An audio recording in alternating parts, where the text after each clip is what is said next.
আজ আমি বেহালার শখের বাজারের ঐতিহ্যবাহী চণ্ডীমেলা ঘুরে এলাম। 1792 সালে সাবর্ণ রায়চৌধুরীর পরিবার এই পুজো ও মেলার সূচনা করেছিলেন, আর তখন থেকেই এটি দক্ষিণ কলকাতার অন্যতম প্রাচীন ও জনপ্রিয় মেলা হিসেবে পরিচিত।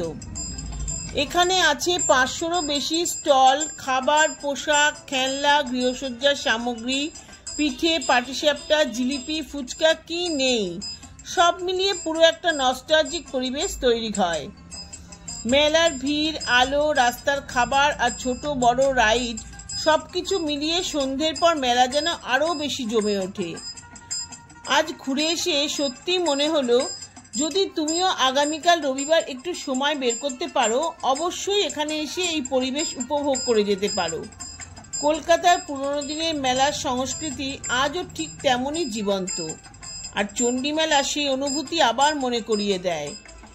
এই মেলা চলে প্রায় 1 মাস পর্যন্ত। ঠাকুর হয়তো থাকে না, বিসর্জন হয়ে যায়, কিন্তু ভাঙা মেলা চলতে থাকে 1 মাস। তোমরা যে কোনো দিন গিয়ে এই মেলার আনন্দ উপভোগ করতে পারো।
ভিডিওটি ভালো লাগলে লাইক, শেয়ার, সাবস্ক্রাইব করে দেবেন।